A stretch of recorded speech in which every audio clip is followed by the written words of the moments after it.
All of us are murderer. He's a murderer. She's a murderer. They're all murderers. Everyone is just murderers. This is season 6, episode 7 of How to Get Away with Murder. Stay tuned. I'm Maria Menounos, and you're tuned in to AfterBuzz TV, the ESPN of TV talk. Now, let the buzz begin. Hey, guys. What's up? I'm back in his house. Welcome back, everyone, including CJ. Including CJ. Hey, guys, I know you've missed me so much. Oh, but please, just calm down for a second. I bring the energy. I'm the hype man. We're dealing with a gang of murderers. Yes. On tonight's episode of How to Get Away with Murderer.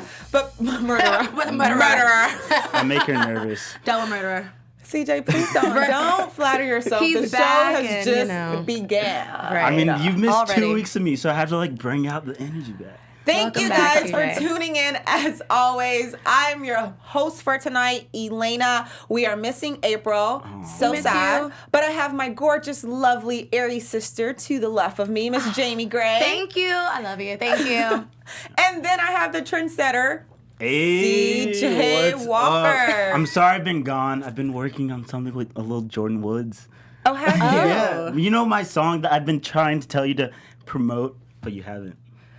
Great. I don't recall. I love all things How to Get Away with Murder. I don't necessarily know that that's how to, you know, I don't think that goes in line with what we're discussing tonight. Right. But we in there. have so much to talk about, including the case with David and Ryan, talking about school shootings and just the tragedy of what comes with gun laws. We're going to be talking about the drama between Gabriel, Asher, and Michaela. Nate and Tegan get into a little tough, and then Frank finally confesses his love for Bonnie. So Interesting. you don't want to miss this. We will also have our special segment and some fun news and gossip, so make sure that you stay tuned. I just want to know y'all overall thoughts of the show, because I was about to jump in, but I'm like, you know what? How do y'all feel about episode 7? Let me recollect my thoughts. I mean, it was an okay episode. I think we had mentioned before. It wasn't as action packed, like a lot of things happening. So it was, I'm not gonna say dry, but I could have still used a little bit more. But it wasn't bad. I do love the fact that Frank is confessing his love for Bonnie, although it's a little confusing. But I think it's just interesting to see him back out there. Very quick recovery. Like, I know it's been a month, but I thought that was very quick.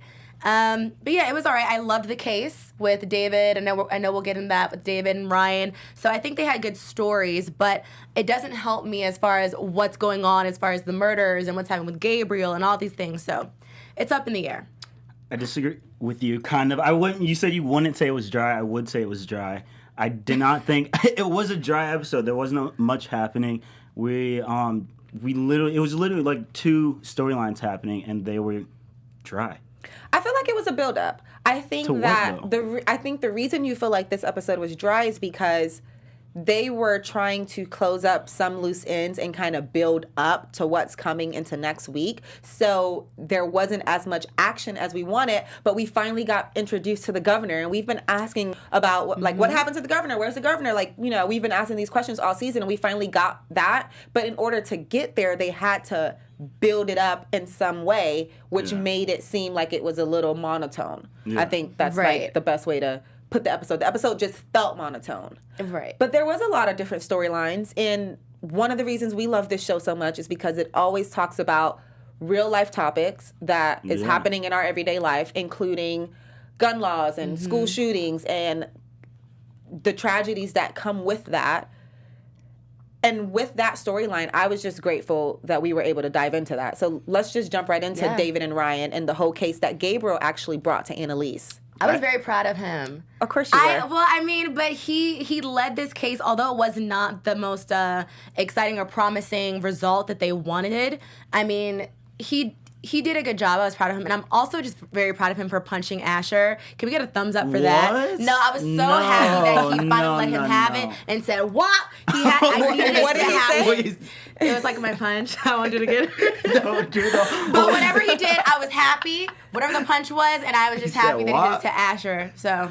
No, I thought they were gonna take like that storyline different and make it like a race thing, because when I saw like the mom was black, I thought they were gonna make it like a race thing. The grandparents, yeah. Yeah. Yeah, wait, that was the grandparents, right? Mm-hmm. Those are the grandparents. Well, yeah. I didn't expect that turn, that it was going to be like about his sexuality or anything, but I mean, it was a cool like story and trending topic that they brought into this episode. I thought it was very moving too, just to see from that perspective, because we had to learn more about the story. So we got bits and pieces. First, we find out that he shot this student. A teacher is shooting a student. It's like, why did you have the gun on campus? How did all this even come about? So to learn that eventually, that the child knew about his dating app and that he was into men and all these things, that's when my mind, like literally when all this was happening, I was like, sexual assault, it's abuse, something, because how else would he know? And was it that deep? So I'm glad that, David along the way was able to come to grips with that and to admit his wrong and his part. And it was just a very touching moment as well with the grandparents. With the mom, of course, I was like, of course the grandmother is going to say like, no, I'm not happy with you. And I think that was needed to show those perspectives. Yeah. Would you feel like, whose side would you have taken, the grandma or the granddad's side? Like, would you have wanted to... Okay, well, I want to get into that because what you're about to ask is a great question, but just to backtrack a little bit. So we get the case and we have Ryan, the student, who is dead. Mm-hmm. And when it was presented to us, I wasn't sure, like, what transpired for Mr. G to kill him. Yeah. It could have been so much. So even before you get into the argument between the grandfather and the grandmother, which was a great argument, I think prior to that, it goes into, should Mr. G should he even have had a gun on campus? No. No, yeah. What even made him think to say, let me bring a gun to campus in the climate of gun violence, because it's still present day? And isn't that illegal? But it is illegal, but that's exactly why in the beginning the defense was, you have all these school shootings going on. So as a teacher who's in this situation with colleagues dying and your students dying and students bringing guns to school, you almost bring a gun for protection. Mm-hmm. If I knew my teachers came strapped, I'm not going to school because my teacher didn't like me, and I knew they would have came for me. but the reality of it is, we live in a world, or at least in the show as well, where school shootings are so prevalent that people feel helpless. So we're being taught, like there are commercials on how to protect yourself or what to do or just very touching things. Do you feel like, I mean, I guess y'all already answered this. Y'all feel like he's wrong to have brought the gun? I'm not mad at him for bringing the gun necessarily. I'm going to say no, only because I don't trust teachers. There are actual teachers who don't like their students. It's not a far-fetched thing. We have friends who are teachers who talk about, their favorites and the ones that really get on their nerves. So I can only imagine a teacher in a high school, where just all the emotions. I remember, like, even just when fights would break out, it's like I don't want a teacher to take their anger out on me. I'm not their child, but it just, in those situations, I couldn't. Yeah, and Nah. Yeah, I think what you said, it was wrong for him to bring it. Yeah, and also he knew better. Just like the grandmother said, you were the adult, so like, what is expected of you. Like, if anything, all you had to do was go up to the dude and just say, let me take this. Because, I feel like teachers get called names every day. Yeah. Suck it up. Yeah, I don't understand how you could see, Elayna, you could see that it was okay for the teacher. Not that it was okay, that I understand. Yeah, I get it. But that's like, first of all, that's against the law. And secondly, if you want to expect a student to bring a gun, why would you expect a teacher to protect? So hear me clearly. Because of all the school shootings, I understand why he would think it would be okay for him to bring the gun to protect himself and the students. I get the mindset. Not that it's okay, not that he should have, and especially in that instance, even if you thought that Ryan was going for a gun when he was actually going for his phone, we later found out before the trial, you should have, if you're going to bring a gun, you need to make sure that you have a sound mind, that you have sound judgment, whatever the case may be. So for him to have been reaching for his phone and died for that, right? You are the problem. You know what I mean? So I'm not saying that it's right, but I'm saying I do understand his mentality if that is why he brought it to school. I don't really know why he brought it. Yeah. And it shows that the teacher already had some sort of animosity towards Ryan, So I think for him to have been a kid, all the students were saying he was a bully, he was doing all these things. So maybe he was that class clown that also made fun of the teacher. And so the teacher started to feel some type of way, once he knew this big secret, and he prepared for that. But he literally meditated on it. And so it is legit murder.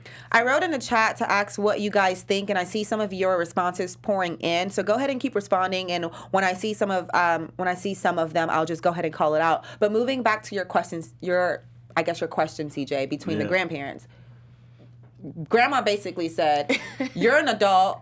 You should have to go to jail." Yeah, she said you gotta go. You need to fire sign. She was like, I'm suffering, so you need to suffer too. Yeah. And then the granddad was like, I can forgive you. So yeah, that's why I want to know, what would you guys? Oh my gosh, and it's so sad as well, but eerie how present day stories correlate with the show, because even with Botham Jean, and that incident, and how the forgiveness, and how they bring the Bible and what God would want. And I think those are important values to instill, but at the same time, you don't need to forgive someone, I think, right away. Let it process. I couldn't agree with it. So no, I agree with the grandmother, not the granddad. So then I feel like I could have agreed with the grandfather had it just been what it was. The fact that we later find out that Ryan knew that the teacher was gay and was on this dating profile, and he may have been afraid of being exposed, that's a whole different breed. Like, now you're about to battle a child because you're afraid to come out of the closet. Right. And also, how did he get a hold of your phone to find out the dating app and to find out that you were into men? Like, your notifications, your privacy. Yeah, he said a message popped up and Ryan saw it. He's careless. Yeah, he's careless. Like, I'm done. Someone was like, do not collect $200. Go to jail. But that becomes the problem. So once we find out that he's afraid of being exposed, that's when my mindset starts changing, because I'm like, oh, you killed this kid, and now you're trying to act like you thought he was going to shoot up the school. Yeah.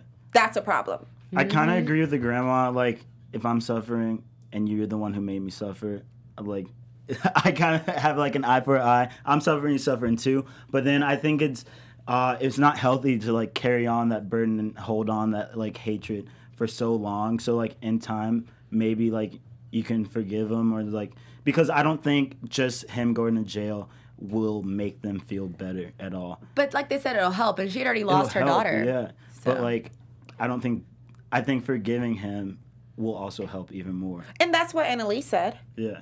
Because when Annalise was talking to them, and even when she brought Asher in, she was trying to pull on their heartstrings and kind of bring in that sympathy.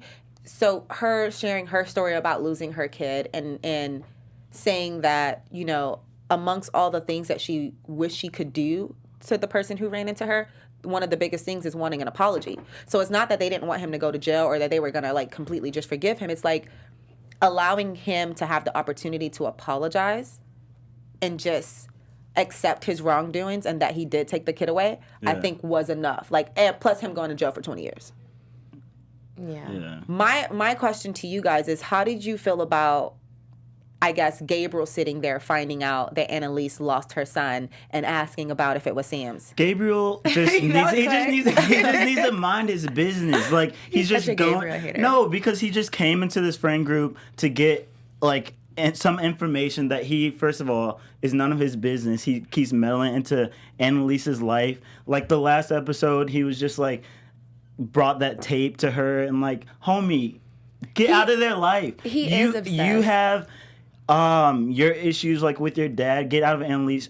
Annalise did what she did, and that's her past. That has, maybe it has a little to do with you, but like, it's not your business. Like, go. I will give Gabriel benefit of the doubt only because literally for all of his life, his mother barely spoke about his dad. So now he has like the key to everything about his dad through Annalise. Problem? It's not necessarily her problem, but he's making it her problem. He is, and he's overly obsessed. And yes, it is a bit much, but I can also understand why he's doing those things too. I don't. I don't. And also that son that she lost was his brother. His brother. Would have been his brother. So, it's like I get that. And they're in the car ride. It's like, what else are you going to talk about? What do you mean? Turn the music up, go to sleep? Like, no. I just thought it was interesting that he brought this particular case to her and that he was fighting so hard. And even when Mr. G got 20 years, he was like, that's it. I I feel like he's holding on to something, and it's something that we can't give him. So it just gets really interesting. But we have Ill Will in the chat who says, I don't think teachers having guns is wrong. I do, however, think teachers who are already afraid and hiding something, having a gun is wrong, which I could agree. Like, No. What do you mean no? No, teachers should not have guns because what if they have like some vendetta against a kid and like subconsciously uses it on them? Or just like has a bad day one day. Teachers have sex with their students. They kill their students can't be in trusted. real life. And I think this was actually like to the streets. It was like a theme going around like on social media where they're saying, should teachers be allowed to have guns? No. And I think we're all still 50-50 on it. For me, I just don't trust certain teachers. So I feel like they would try to threaten it. Like in certain schools, if that was a Catholic school, they allow you to beat the kids with a paddle. No, like imagine like you're not doing your homework or something and the teacher just like lifts up. But not in that case. Like not in a case where it's like ha ha he he. Yeah. Like in reality though, these kids are bringing guns to school. Yeah. But like you shouldn't allow the teachers to bring guns just because a kid might bring a gun. I'm not arguing with you. I'm just saying it's a possibility that. And keep it discreet. You know, there are people in certain workplaces that have guns, and you may not know it. I don't have it. I'm just saying. I'm just saying. Look out. Before we move on to the drama that happens in the courthouse between Gabriel and Asher, Mr. Jaimi Gray has something for us. Yes, guys, thank you so much for making us the ESPN of TV talk. We love it here at AfterBuzz, and we love you for watching. So if you want to continue to be involved, make sure you hit that like button. Yes, the like button. Subscribe, and subscribe to all of our other channels because we have everything from drama to reality TV shows, competition shows, pretty much any of your favorite TV shows we are probably reviewing. Also, if you're listening, we love you too. Give us 5 stars. And of course, leave a comment and keep the conversation going. We love you again for watching. Yes, thank you guys. That was awesome. What do you mean? That was actually really awesome. But what wasn't awesome was this cat fight between Gabriel and Asher in the courthouse like they are children. Like toddlers. Especially since it was in the courtroom. But I was here for it. He was like, what? I'm not a fighter, I'm a lover. But yeah, I was here for it just because Asher has gotten on my nerves this entire show. And I think he's rubbing it in Gabriel's face. So I already feel like Asher's a loose cannon. Gabriel's a loose cannon. They're both murderers. So I mean, I think that's what Michaela's attracted to. Murderers? I mean, everybody's literally a murderer. Yeah. I think it was just so annoying that they were in this pissing contest, as Michaela said in the episode, the whole night. Like, it was the whole just season. I mean, kind of the whole season, but it has gotten to an extreme ever since that little kiss last week. Mm-hmm. So I'm annoyed. I'm annoyed that they're grown and that this is what it has resulted to. And I don't know if I should be able to assume that Michaela and Asher hooked up from that kiss. Like, we didn't see anything further than the kiss. Right. So do y'all feel like they actually went all the way? Did they have sex? Did they sleep together? No, I mean, yeah, I don't think so. I think she just said that to, like, make him shut up. And also, when she was explaining it, when she was explaining it to Gabriel, she had said, he's about to knock me out. When she had said it to Gabriel, she said it was just a moment. Mm-hmm. So I feel like if it's a moment, it's probably just kissing. It's not them actually hooking up. So why do y'all feel like Michaela decided to break up with Gabriel? Because honestly, she's tired of it, and he does not agree with her.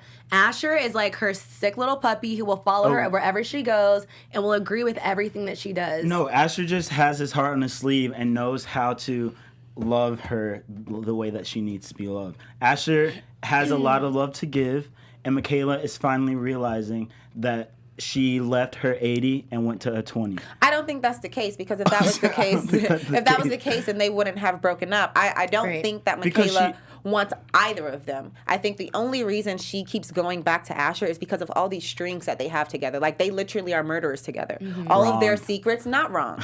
All of their secrets, be like within their own lives and then within the K5, K4, they can express that to each other. They can talk about those things. Michaela cannot share that with Gabriel. But she sees that Asher is always there. He's always helping her. He always has her back, and that's like she's finally saying that he like truly loves her. I don't know. Asher is just one of those people that I don't think he even knows fully what he wants. He doesn't have a grip on reality, especially even after his dad died or after he killed the lawyer. I always forget her name, but when he ran over her, I think he's, like I said, a loose cannon. I don't see anything good coming from that. I was on to something, but it just kind of slipped from me. But I'll get to that in a second. So, yeah. I don't know. I feel like there's something deeper, and it could be with Gabriel mentioning, oh, your dad. I pushed you to meet your dad, or your dad came, and then all of a sudden, you decided to break up with me. I think that there is something there because in the courthouse before the fight happened, she went up to Gabriel and said, "Gabriel, you were right."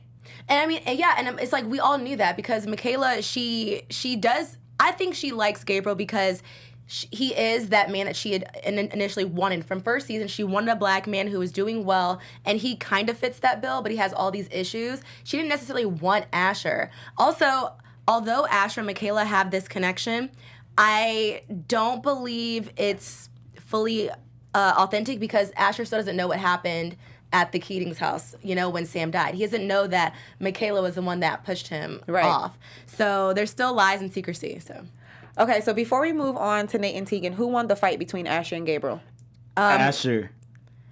Who won the fight? Because Asher was sitting there icing himself, saying, "I got some good hits." Okay, in. Just because someone got a harder hit, I'm not saying that. I'm asking. I'm literally asking. I would just say Gabriel. He got the first punch, and then he was the first one to get up. No, I say it was Asher because honestly, I think it was a tie. Let us know in the chat room who you think won the fight between Gabriel and Asher, and maybe that will determine who gets Michaela's heart in the end. I don't know.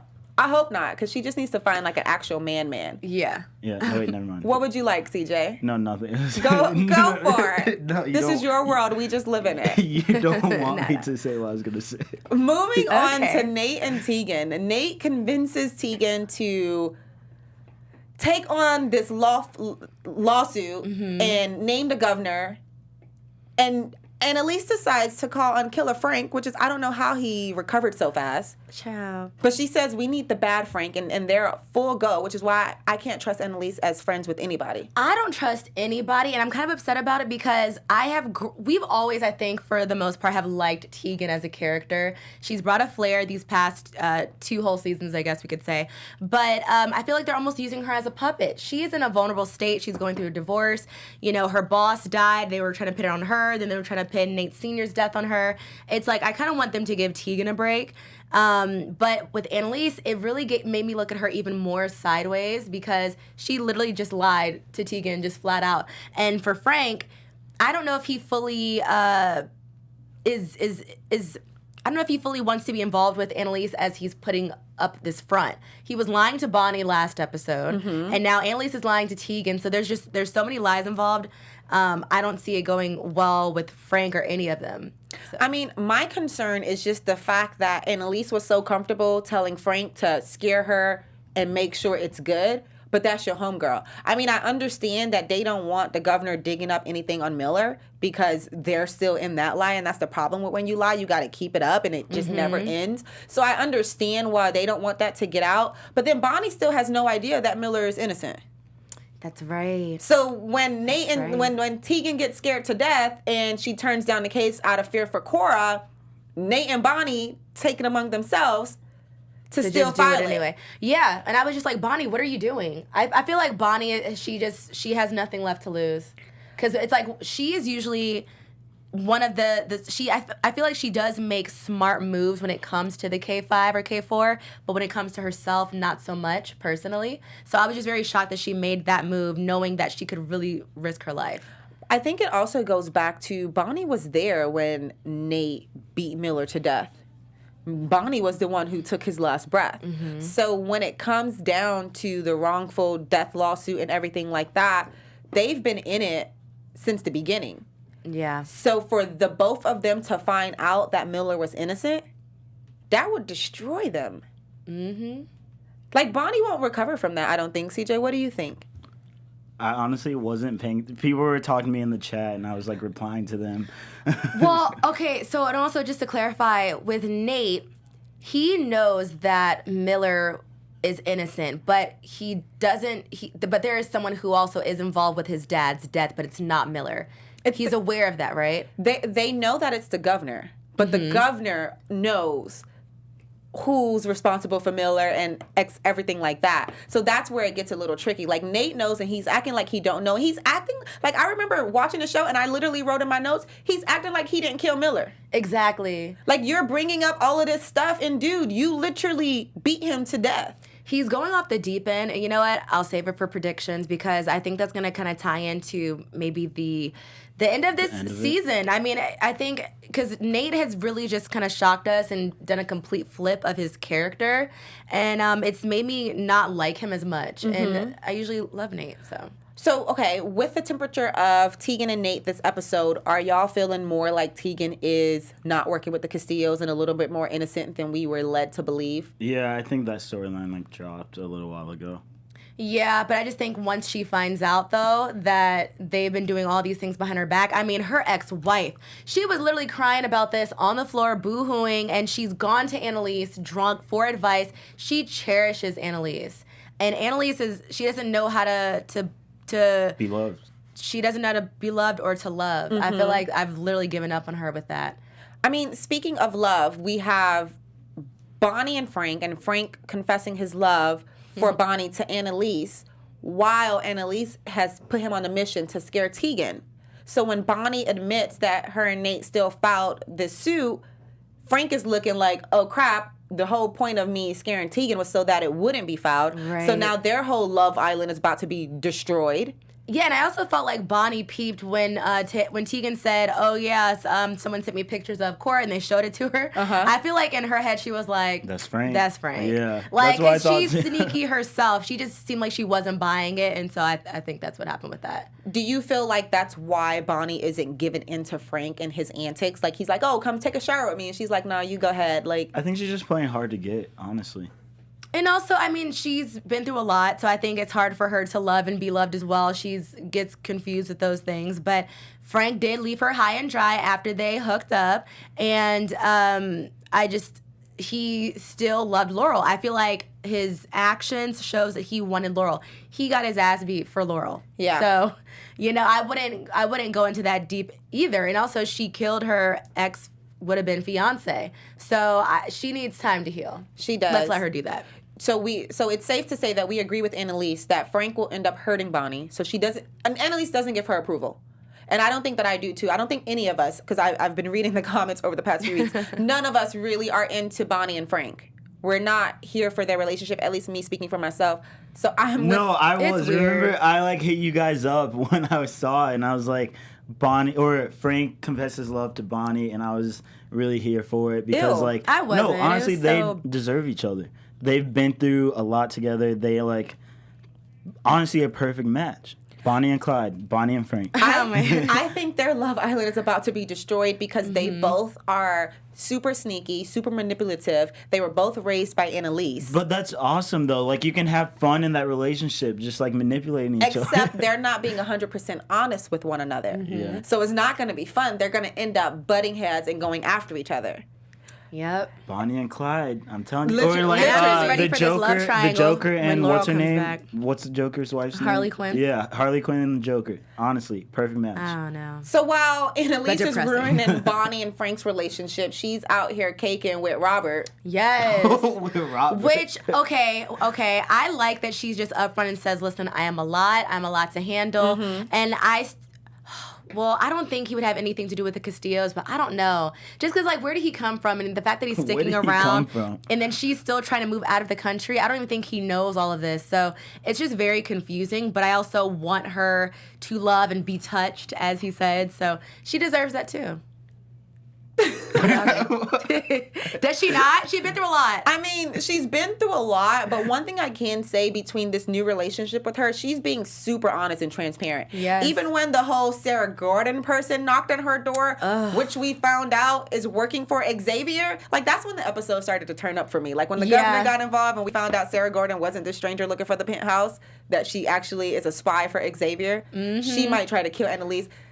And I already like when I saw that just in the beginning when the door was rattling. If you need to get somewhere, why are you rattling a door anyway? Like the whole thing was just sus to me. So I already kind of sensed that lady had something to do. She was up to something. I think I'm more disappointed that Annalise didn't pick up on it. Like if you were looking for your Airbnb, why were you doing all of that with the door? But what I was saying is I do love that she asked him to stay on the phone. That she was like, I will shoot you. I have a gun. Like, she's not hiding that. And I also appreciate his compassion in that moment. Do you need me to come over? Is everything okay? Someone in the chat, Vay, I think that's how you say it, G says, I don't trust a new boyfriend. I'm paranoid. I don't either. Only because since he was... Well, but what's he going to do in 2 episodes? We don't know. I mean, there are a lot of people who have done stuff in 1 episode, you know? True. So you just never know. And this might lead more into predictions, which is why you have to stay tuned. But I would just put it out there. Him being on the phone could be some sort of way of distraction as to, you know, the woman knocking on Annalise's door. Maybe there's a connection. I'm going to just throw it out there. I mean, watching the 2 of them and how persistent he is with wanting to date Annalise, I do feel like Robert might be a little suspect, but still not completely sure because I want to believe that he's genuinely into Annalise. Me too. I want to believe it. But what I can't believe is that, switching gears here, that Connor admitted to Oliver that he chopped up the body. This is where the episode ends. So before we get into our special segment, we're left with this Oliver Connor drama. Yes. I was so mad at Connor for doing that because here's why. I get it. They are married. They are a couple. They are one. But about 2 episodes ago, Oliver admitted to not trusting Connor, you know, saying, I can't trust you with certain things. You might disclose certain information. I know you. But I don't trust Oliver in that sense to tell him everything, you know, that you've done. I honestly, you probably should have told him that before you guys got married. Right. So it was just too much too soon. And like the fact that you said that you chopped up a body, how is that supposed to be anything good for you? One thing it did reveal, so when we got the whole flashback of Connor being, you know, Connor passing out and being interrogated, we thought that they might have shown him a picture of Oliver being dead. Right. So to know that Oliver is at the police station confessing to being the murderer, that... Wait, who thought that? We thought that as a panel, as the people in the chat room, we insinuated that it might have been a picture of Oliver that they shown, because why else would he, like, have a heart attack? Right. And I have another idea now. And pass out. You just hold it for I will hold it. because we're almost there. Final thoughts about this episode. Just... Go ahead. No, I'm going to piggyback off of what Elayna said, just to say that I think they were trying to use this as like a stepping stone to go into what will happen more. We have 2 episodes left, so I think it's going to be very good. Governor's back, so I won't say it was a bad episode. It was just enough, and I expect more next episode. I agree with my original statement. It was dry. I don't think so. I mean, we've had these topics, and though they didn't go into depth of anything, we like all of the predictions that you're coming up with. You're like, ooh, I have another idea. It's because we needed this stepping stone. Right. So I feel like this was a good leadway. We have 2 more episodes until the fall finale, like the midway finale of this season. And it's getting a little real, and I'm a little nervous. Me too. Let's move into the special segment on that note. So our special segment, guys, is Keating's Best. And that is basically we choose our MVP of tonight's episode, say why we love them, why they were the Keating's Best. I will start with you, Elayna. I'm going to give my Keating's Best to the grandma, Ryan's grandma. Because I don't think that's how this works, though. Oh, okay. I mean, I don't understand. No, I thought it was great. Okay, continue. I can't do that. I was like out of Keating's 5, like out of the Keating circle. The Keating circle. I thought it was the episode too. It's the episode. Go ahead. ahead. Okay, just change the rules. Okay, thank you. I'm gonna give it to the grandma because the whole line about you being an adult and just taking responsibility, I think that that's a line that everyone in the K5, K4 needs to hear, including Annalise, including Tegan. I think that throughout the show, throughout the seasons, they just do some really dumb stuff and they forget that y'all are grown. Grow up. Make the grown-up decision and own what you do and take responsibility. So I'm giving it to Grandma. Okay, I like that. I'll go with that too, but I'll think of another one, and I will say Michaela again for this episode, only because I like that she was open and honest. Michaela does not always address her own issues, and she does not always hold herself accountable, so I'll give it to her for this episode. I honestly don't think there was really anyone who stood out. No my one? God. No, Okay. like, honestly, I don't think anyone really... Did you have something to say? I was going to say I'll do one for you if it's going to be a K5. Sure, I'll give it to Gabriel. Yeah. Okay, no, that's not... Because in their relationship, Michaela and Gabriel, he has been so mature with he wanting has. to address the issues, wanting to be there, still showing up, his persistence, his maturity. So, yeah, he can have it for me as well. Yeah. I don't know. But let me know in the comments who you guys think is your Keating's best, and we'd love to discuss. And yeah, let's move on. On that note, let's move into some news and gossip. Yes. So I mentioned how we literally only have 2 more episodes until this fall season finale, Yes. and I am not the only one who is feeling some type of way. Charlie Weber is also in denial about the show ending, which is kind of crazy because at this point he's without a job. So you would think that, you know, he'd be more on board with the fact that the show has come to an end. I had that shirt. That's great. In an article by BuzzFeed, he literally said, I think everyone's sort of denying that the show is ending. We know that it's the end, but it's sort of just trying to enjoy his time with these amazing people and the amazing work that they put in front of him. So I think that, you know, through all of the developments of Frank's character on the show, that he's really just trying to live into the moment. So I just want to take that moment and relate with him on the fact that he does not believe that the show is ending. And on another note, with Viola Davis, a lot of, I guess, questions have been coming up with How to Get Away with Murder, especially since the season's ending. So she took this time to address a few myths that she feels has been happening in the show. And it comes down to how people feel like they should handle issues and conflicts and how to resolve it. She literally feels like she says people have an idea of what it looks like to rise from the ashes. The biggest myth that keeps us in the ashes is thinking that after you do the work, you wake up one day and you have your happy ending. People are blinded by what they see in movies and television. That's not realistic. Growth sometimes is just going from A to B with the realization that it's enough to get you from one leap pad to the next. That was a quote from the InStyle magazine when it came down to her biggest myth relating to How to Get Away with Murder. And I think it's because people put her in this box with Annalise, the character, Viola Davis, because that, you know, out of all her accolades, she is also widely known for this character. So that's one of the myths. Don't think that you don't have to do the work and that you're going to wake up tomorrow and get your happy ending. Yeah. Let's move into some predictions. Wait, is this a new like soundbite? I'd like to switch it up a little bit. Keep them guessing, you know. CJ, give me your predictions Whoa. Can we come back? Sure. Jaimi, what are your predictions? Because I'm I actually had really excited. so many, and I'll give you one for right now, and that way if you come up with them, I can like piggyback off of that.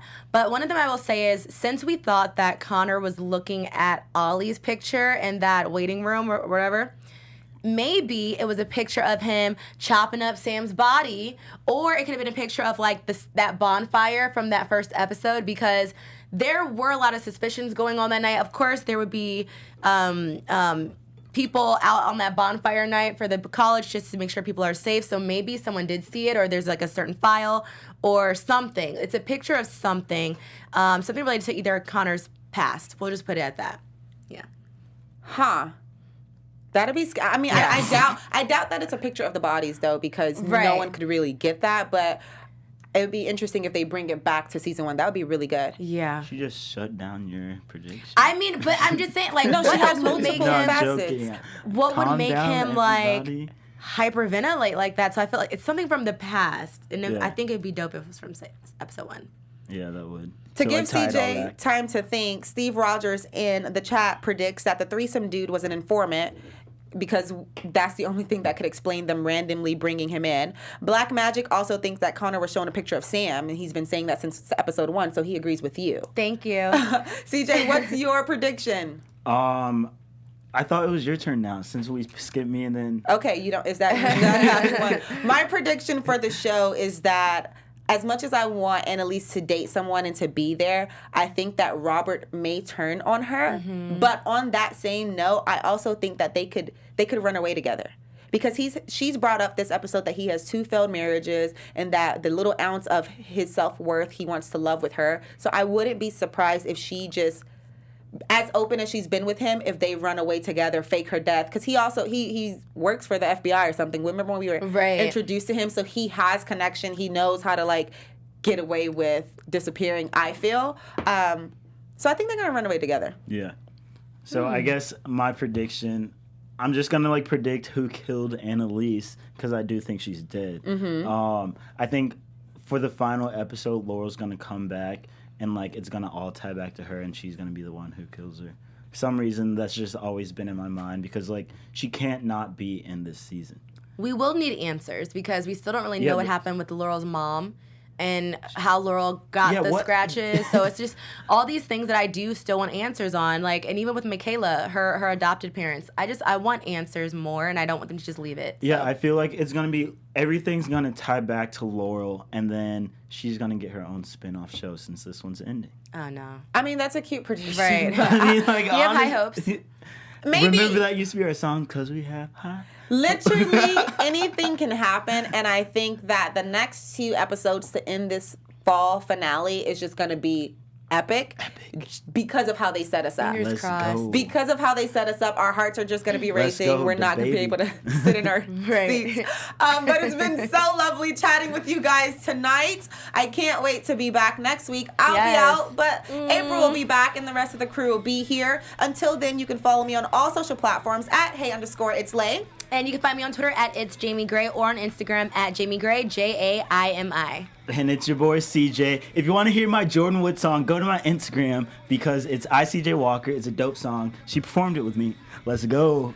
Until next week, guys. Bye. See you later. Our founder, Keven Undergaro, and me, Maria Menounos, would like to thank you for tuning in to AfterBuzz TV. Remember, we're not just the first, we're the biggest in the world, and we're the only destination for all your favorite TV shows. Whatever you crave, we've got it. So go to AfterBuzzTV.com and check out our lineup. Buzz you later. The views expressed herein are those of the hosts only and do not necessarily reflect the views of AfterBuzz TV or its owners or principal.